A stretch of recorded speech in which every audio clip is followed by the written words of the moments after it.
우리 사람이 살아가면서 많은 스트레스를 받고 있습니다. 스트레스에 아주 좋은 약, 정말 좋은 약을 하나 소개해 드립니다. 공짜입니다. 잘 기억하셨다가 활용을 하시기 바랍니다. 이 약의 이름은 구약입니다. 구약. 약의 종류는 시편입니다. 그리고 복용 방법은 반드시 하루에 5번은 꼭 복용해야 합니다. 아침에 일어났을 때에 한 번, 아침 식사 후에 한 번, 점심 식사 후에 한 번, 저녁 식사 후에 한 번, 잠자리에 들기 전에 한 번, 그리고 복용 방법은 꼭꼭 씹어서 천천히 그렇게 잡수셔야 합니다. 그런데 효과는 어때요? 언제 효과 보느냐? 꾸준히 매일매일 하면 반드시 효과를 볼 수밖에 없다.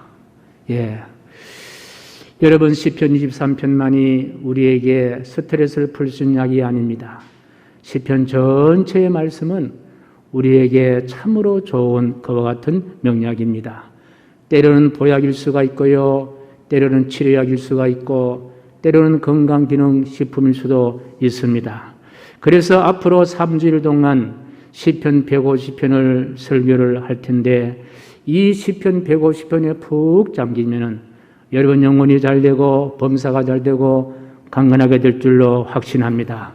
이 시라는 것은 언어 예술인 문학의 영역에서 가장 오래된 역사를 가진 문학의 한 장르입니다. 그래서 저 고대 그리스의 서정시인 시몬이 테스는 이런 말을 했습니다. 같이 시작. 그림은 말 없는 시이고 시는 말하는 글입니다. 데브리 글래드스톤이라는 사람은 이런 이야기를 했습니다. 같이 시작. 헬라 문명을 모두 쌓아 올려도 시편 한 권만큼 높지 못하다. 성경 66권에는 다양한 문학적인 방법들이 등장하고 있습니다. 특별히 욥기, 잠언, 전도서, 시편, 아가서는 시가서라고 이야기합니다. 또는 예언서라고도 이야기하지만 이 시간서는 하나님께서 간섭에 대한 사람들의 반응, 그것이 바로 시가서의 내용인데, 특별히 이 시편은 구약 성경 가운데 가장 사랑받는 그와 같은 책이 바로 시편입니다. 신약에도 구약을 많이 인용하고 있습니다. 한 283번 정도 인용하는데 시편만 116번 정도 인용할 만큼 이 구약의 시편은 신약에도 지대한 영향력을 끼친 것입니다. 시편은 모세 때부터 포로기까지 500년에 걸쳐서 기록된 말씀들인데, 작은 구약 가운데 작은 구약 성경이라고도 합니다. 이유는 시편은 구약의 모세 율법을 담고 있습니다. 창세기, 레위기, 민수기, 신명기를 담고 있습니다. 여러분, 시편을 읽으면요, 인간이 하나님 앞에 드릴 수 있는 가장 높은 표현들을 경험하게 됩니다. 함께 하나님을 찬양하는 기쁨도 있고, 때로는 형언할 수 없는 감사를 경험할 때도 있고, 때로는요, 처절한 참회의 아픔도 담고 있고, 탄식의 눈물 골짜기를 걷게 하기도 합니다. 때로는 은혜의 강가에서 깊이 잠기는 안식과 그리고 평안을 얻게 됩니다.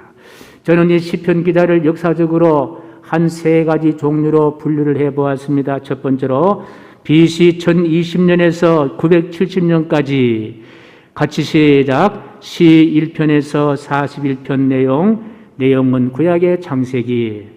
BC 970년에서 610년까지 시작. 시 42편부터 시편 89편까지 출애굽기와 레위기를 담고 있습니다. BC 610년에서 430년까지 시작. 시편 90편에서 시편 150편까지인데 민수기와 신명기의 내용을 담고 있습니다. 오늘 그 첫 번째로 BC 1020년에서 970년까지 1편에서 41편까지 창세기를 담고 있는 시편을 우리가 묵상을 하게 되는데요. 1편에서 41편까지를 대표하는 시 한 편을 고르라면 반드시 시편 23편이다. 저는 그래 봅니다. 어떤 학자들은 시편 신구약 성경 전체를 기름틀 속에 짜면은 시편 23편이 남는다 할 정도로 시편 23편은 참으로 귀한 그와 같은 시고 참으로 소중한 시입니다. 저는 시편 23편을 시편 150편의 진주와 같다, 저는 그렇게 표현하고 싶습니다. 이 시간 우리 모두 다 같은 음성으로 시편 23편을 낭송하겠는데요, 반만 아는 사람은 한쪽 눈만 감으시고, 전체 다 아는 사람들은 다 감으시고, 저는 전혀 모르겠다 하는 사람은 두 눈 뜨시고, 그래서 시편 23편 다윗의 심정으로 다 같이 한번 암송합니다. 시작. 여호와는 나의 목자시니 내게 부족함이 없으리로다. 그가 나를 푸른 풀밭에 누이시며 쉴 만한 물가로 인도하시는도다. 내 영혼을 소생시키시고 자기 이름을 위하여 의의 길로 인도하신도다. 내가 사망이 엄침한 골짜기로 다닐지라도 해를 두려워하지 않을 것은 주께서 나와 함께 하심. 주의 지팡이와 막대기가 나를 안위하시나이다. 주께서 내 원수의 목전에서 내게 상을 차려주시고 기름을 내 머리에 부으셨으니 내 잔이 넘치나이다.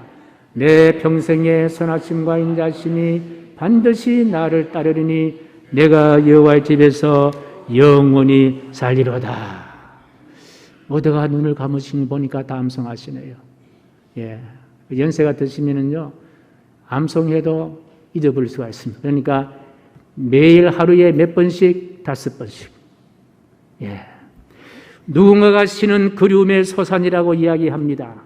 날마다 그립고 날마다 새로워지는 것이 바로 시라고 이야기합니다. 시편 23편을 읽으면요, 다윗은 날마다 그리워하며 사는 사람이었다. 하루날이 길면 시간마다 그리워하고, 시간이 길면 분마다 그리워하고, 분마다 분이 길면 초마다 그리워했습니다. 그 그리움은 더욱 그립게 만들고, 그리워하다가 눈물 쏟아내는 그리움.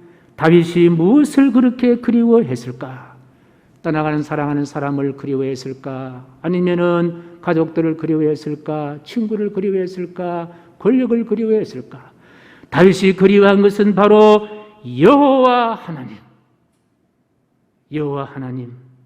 다윗이 여호와 하나님을 그리워하는 마음을 담아 함께 1절 시작. 여호와는 나의 목자시니 내게 부족함이 없으리로다. 여기에 다윗은 여호와를 그리워하면서 부족함이 없다고 했습니다. 천지 세상에 부족함이 없는 사람이 어디 있습니까? 그러면 다윗이 무엇 때문에 부족함이 없다고 이야기했을까? 다윗은 사실 당시 이스라엘 초대왕 사울 왕의 사위입니다. 왕의 사위가 되는 것 아무나 될 수 없습니다. 그러니까 다윗이 왕의 사위가 됐기 때문에 그리워 부족함이 없다고 했을까? 천만의 만만의 말씀이에요. 나중에 사울 왕으로부터 목숨이 두려워 쫓겨다녀야 하는 그런 고통을 탔습니다. 다윗은요, 블레셋 장군 골리앗을 무너뜨렸습니다. 그것 때문에 부족함이 없다고 했을까? 그것도 아닙니다.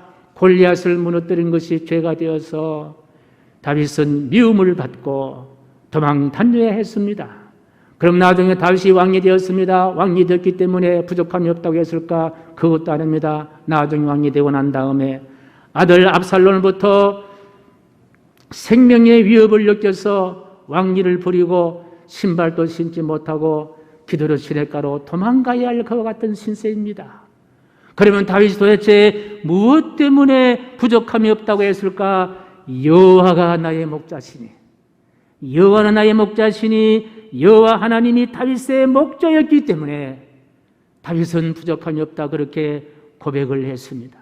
하나님이 다윗의 목자되면 곧 하나님이 다윗을 구원하시는 구원자가 되시기 때문입니다.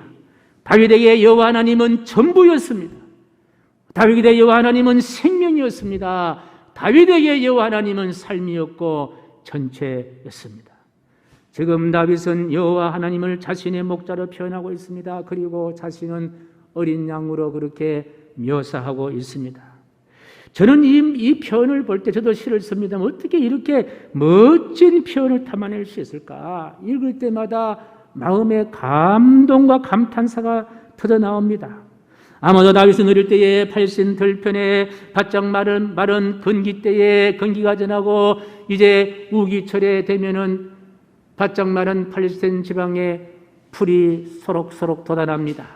그때 다윗은 양을 몰고 그 풀밭으로 양을 데리고 나가서 흙이 친 배를 채웠던 일을 아마 회상했을 것이다 생각해 봅니다. 그래 다윗은 지난 삶과 지금 당하고 있는 삶이 바로 배고픈 양들과 같을 때에 아무도 자신의 그 흙이 친 삶을 해결해 줄 수 없었지만 누구만이 해결해 주었다? 여호와 하나님만이 그 다윗이 갖고 있는 흙이 찬 모든 삶의 문제를 해결해 주셨기 때문에 여호와 하나님이 나의 목자입니다라고 고백하는 거예요. 이처럼 여호와를 목자로 표현하는 다윗의 심정, 그 누가 뭐라 하더라도 하나님 한 분만이 자신의 삶의 배고픔과 어려움과 역경과 문제를 다 해결할 수 있다, 해결했다는 경험 때문에 여호와 하나님이 나의 목자이기 때문에 내게 부족함이 없다, 삶의 고백을 하고 있습니다. 그래서 시 23편을 기록합니다. 다윗이 기록한 시 23편은 다윗의 손을 빌려 기록한 하나님이십니다. 그래 우리가 이 시 10편 23편 말씀 읽으면 누구를 만납니까? 하나님을 만날 수가 있다라는 거예요.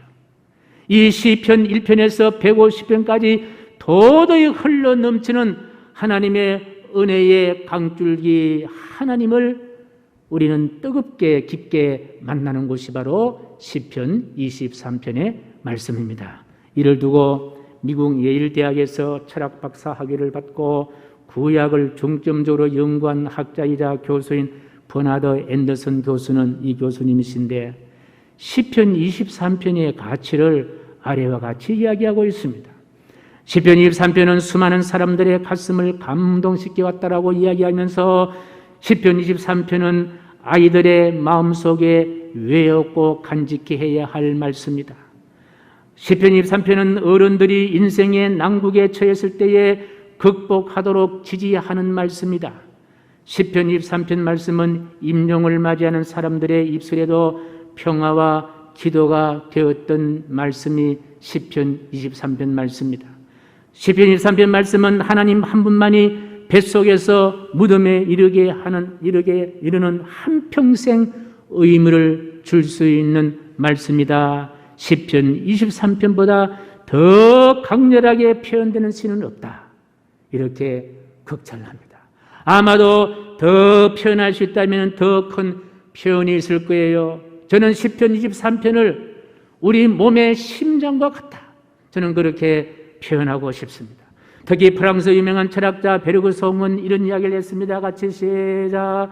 내가 읽은 수백 권의 책도 이 시 23편의 이 구절보다 더 많은 빛과 위안을 주지 못했다. 하나님이 다윗의 목자가 되는 날, 다윗의 가슴에는요 말로 표현할 수 없는 울림이 있었을 것입니다.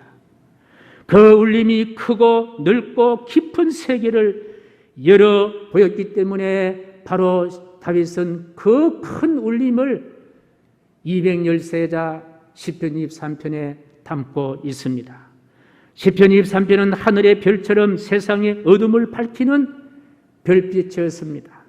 그리하여 시편 23편을 시편 150편에 바로 진주와 같다, 저는 인간의 몸을 구성하고 있는 심장과 같다, 저는 그렇게 표현하고 싶습니다. 사랑하는 성도 여러분, 여호와는 나의 목자시니 하나님은 기쁘게 다윗의 목자이기를 자청하십니다.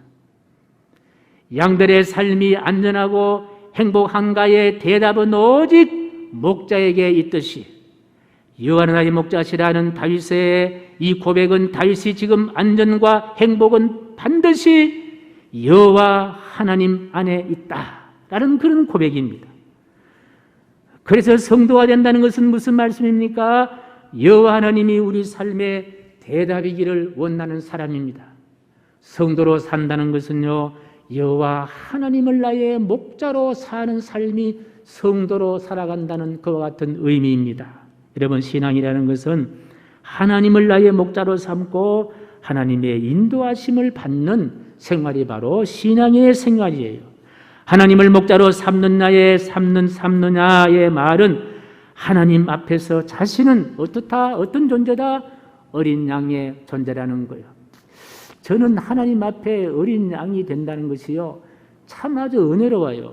참 아주 소중해요. 어떻게 다윗이 이런 물론 다윗이 이제 목자로서 양을 쳤기 때문에 그의 어떤 생활과 하나님과 이렇게 연관해서 은유적으로 시를 썼겠습니다마는, 여러분, 양이라는 것은 어떤 동물입니까? 양은 이길 수 있는 동물이 전혀 없습니다. 쥐 한 마리도 이길 수가 없어요. 양은 눈이 있어도 1m 앞도 볼 수도 없고요, 뿔이 있어도 적을 절대로 공격할 수 없는 뿔이에요. 다리는 있어도 도망갈 수도 없는, 빠르게 달릴 수 없는 다리를 안고 있습니다. 뿐만 아니라 양은요, 넘어지면은요 스스로 일어나지도 못하는 그와 같은 동물이에요. 그렇다고 약삭 빠르거나 지혜가 많은 동물도 아닙니다. 그러니 동물 세계의 모든 것들이 양을 먹잇감으로 그렇게 삼을 수밖에 없는 거예요. 결국 양은 모든 동물의 밥이에요. 모든 동물들이 자신의 대적자들이에요. 그래서 다윗은 한때 이런 고백을 합니다. 시편 3편 1절 말씀인데요, 시작. 여호와여, 나의 대적이 어찌 그리 많은지요. 일어나 나를 치는 자가 많다이다. 다윗은 지금 한 나라의 통치하는 왕이었지만요, 그 왕을 가지고 자신을 보호할 수 없습니다. 어디 다윗만 그렇습니까? 우리가 살아가는데 대적자들이 얼마나 많이 있습니까? 때론 친구가 대적자가 될 수가 있고, 물질이 대적자가 될 수가 있고, 때론 내 직업이 대적자가 될 수가 있고, 가족이 대적자가 될 수가 있고, 때론 질병이 나의 대적자가 될 수도 있는 거예요. 문제는 이런 대적자들 사이에 살아남기 위해서는요, 목자가 반드시 필요하다는 거예요. 여러분 생각해 보십시오. 우리 앞에 수만 가지 대적자들, 어떻게 내가 그걸 감당할 수가 있느냐는 거예요. 그래서 선한 목자이신 하나님의 도우심이 반드시 필요함을 고백하고 있으면서 4절에 이런 말씀을 합니다. 내가 사망의 음침한 골짜기로 다닐지라도. 다윗만 이런 사망의 음침한 골짜기에 있는 것이 아니라 지난 주일 이후에 한 일주일 동안 살 때에 우리 앞에 숱한 사망의 음침한 골짜기로 우리는 건너고 지나왔습니다. 여기에 사망의 음침한 골짜기를 거쳐 승리하신 분이 계시는데, 그분이 바로 조셉 스크리븐이라는 사람, 이분이에요. 오래된 사람입니다만은요, 이분은 1819년에 아일랜드의 수도 더블린에 출생합니다. 유복한 가정에 태어났습니다. 그리고 아일랜드 최고 명문대학 트리니티 대학을 또 졸업을 합니다. 가문의 전통에 따라 직업군인이 되기도 했지만 건강상의 문제로 문학을 공부하게 됐다는 거예요. 바로 이 기간에 복음을 듣고 예수를 영접했는데, 영접하고 이제 사랑하는 여인과 함께 결혼을 하기 위해서 이제 만나려고 했는데, 이제 결혼을 하루 앞둔 전날 그 여인이 자신을 만나러 오기 위해서 다리를 건너오다가, 그 이쪽 건너편에는 이 스크리븐 남자가 있습니다. 저 건너편에서 이제 결혼을 하루 앞둔 이제 결혼 대상자 그만 다리에서 떨어져서 그 현장에서 익사하고 맙니다. 그럼 그 슬픔이 얼마나 큰 슬픔이겠습니까? 그 아픔이 얼마나 큰 아픔이겠습니까? 이 스크리븐은 이 충격에 일상생활조차 하기 힘들어서 이제 2년이 지난 어느 날 우울한 과거를 잊고 새로운 삶을 찾기 위해서 캐나다로 이제 갔습니다. 거기서 10년이 지나니까 어느 정도 우울함이 사라지기 시작했고, 그리고 가정교사로 있었던 집안의 친척이 소개한 엘리자라는 여인을 또 만납니다. 사랑에 빠지게 되고 그 다음에 결혼을 앞두게 되는데, 결혼을 앞두게 되었는데 그만 이 엘리자 여인이 폐렴에 걸려서 4개월 살다가 그만 또 세상을 떠나게 됩니다. 약혼녀 둘을 차례로 읽은 이런 스크리븐의 고난은 여기서 끝나지도 않고 고향에 홀로 계신 어머니가 위독하다는 또 전가를 받게 됩니다. 이때 스크리븐은 무릎을 꿇고 하나님 앞에, 하나님 어떻게 나에게 이런 고난이 있습니까? 이런 나에게 고통이 있습니까? 이런 아픔이 있습니까? 우리 주변의 친구들은 아무도 이런 고통이 없는데 이런 고난이 있습니까? 몸부림치면서 기도를 하는 가운데 하나님의 음성을 듣고 주님을 찾아와서 이제 위로의 음성을 듣고 이 스크리버는 마음속에 한없는 평안을 회복하고 위독해에 있는 고향의 어머니에게 이런 편지를 보냅니다. 우리 죄의 짐을 맡아주신 주님은 좋은 친구입니다. 세상 사는 동안 시험과 걱정 그리고 괴로움이 없는 자가 어디 있습니까? 다정한 친구 되신 주님만이 우리를 위로하십니다.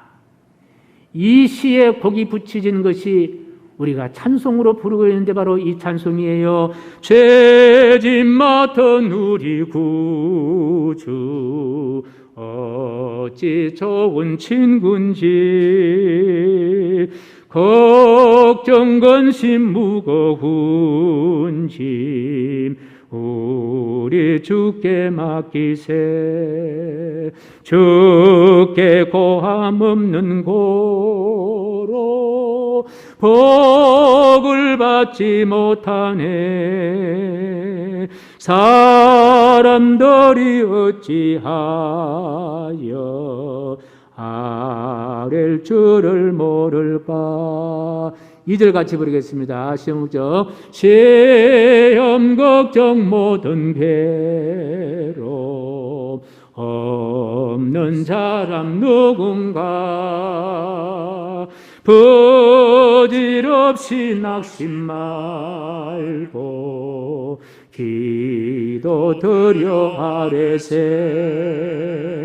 이런 진실하신 친구 찾아볼 수 있을까. 우리 약함하시오니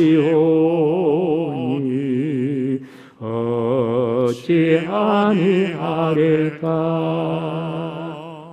스크리브리한 한 청년이 찾아온 비극, 감당할 수 없는 이 비극 가운데 하나님은 찾아오셔서 그를 완전히 새로운 사람, 힘 있는 사람, 다시 능력 있는 사람으로 회복시켜 주신 하나님.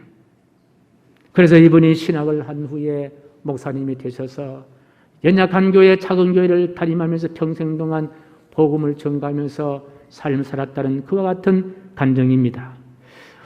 언젠가 이분이 고향 아일랜드로 방문했을 때에 고향 사람들이 너무 남루하게 온 모습을 보고 조롱과 조소를 당하였는데 이 경험을 토대로 이 스크리버는 3절의 가사를 완성합니다. 걱정 근심 무거운 짐 아니 진자 누군가. 비난처는 우리 예수 주께 기도 드리세. 세상 친구 멸시하고 너를 조롱하여도 예수 품에 안기어서 참된 위로 받겠네. 하나님을 목자로 사는 사람은 어떤 고난과 역경이 온다 하더라도 하나님이 치료해 주십니다. 하나님이 덮어주십니다. 인도하여 주십니다. 이순웅 집사님 어머니께서 얼마 전에 세상을 떠나셨는데 제가 통화를 하면서 우리 집사님에게 물었습니다. 어머니 교회 나가십니까? 시골에서 나갔습니다. 좀 늦게 시작했지만은 예수를 잘 믿고 믿었습니다. 그것이 위안이 되는 거예요. 그것이 소망이 되는 거예요. 그것이 기쁨이 되는 거예요. 그것이 감사가 되는 거예요. 하나님을 목자로 사는 삶은 어떤 형편, 어떤 처지였든지 간에 하나님의 위로하심이 있습니다. 하나님의 도우심이 있습니다. 하나님의 평안함이 있게 될 줄로 확신합니다. 시편 23편을 눈을 감고 조용히 엎드리고 있으면요, 하나님의 집에서 더없이 행복하고 평안한 다윗의 삶을 우리는 상상할 수 있습니다. 왕궁에서도 얻지 못했고 권력의 한 중심에서도 얻지 못했고 상하로 만든 침상 위에서도 얻지 못했던 참 평안과 넉넉함과 행복을 하나님의 집에서 다윗은 그렇게 경험하고 있습니다. 목자의 뒤를 따라왔던 다윗, 더없이 행복해하고 평안에 잠겨있는 다윗의 모습을 충분히 상상할 수 있습니다. 양은 스스로 살아가지 못하는 짐승이지만 근시안을 가졌기 때문에 멀리도 보지 못하는 연약하지만 곰처럼 힘이 세지 못하고 표범처럼 빠르지도 못하고 사자처럼 날카로운 이빨은 없지만 목자의 인도를 받고 목자의 품에 있는 양은요 행복한 거예요. 평안한 거예요. 어린 양이든 젊은 양이든 나이 많은 양이든 아무 상관이 없습니다. 목자 안에 있느냐 없느냐가 양의 평안과 양의 안식과 양의 행복을 결정할 수가 있다라는 거예요. 목자 안에 있는 양은 바깥에 어떤 비바람이 온다 하더라도 평안합니다. 행복합니다. 안전합니다. 어떤 상황에서 주님을 떠나지 않은 다윗 드디어 하나님의 참 안식과 평안을 누리게 됩니다. 사랑하는 성도 여러분, 우리도 다윗처럼 여호와를 나의 목자로 고백하시기를 축복합니다. 여호와 하나님을 우리의 목자로 살고 삶고 살자란 결단을 함께하기를 소원합니다. 그렇다면 반드시 주님이 주시는 참 평안을 누리게 될 줄로 믿습니다. 내가 비록 사망의 엄침한 골짜기 있다 하더라도 해를 두려워하지 않게 될 줄로 믿으시면 아멘.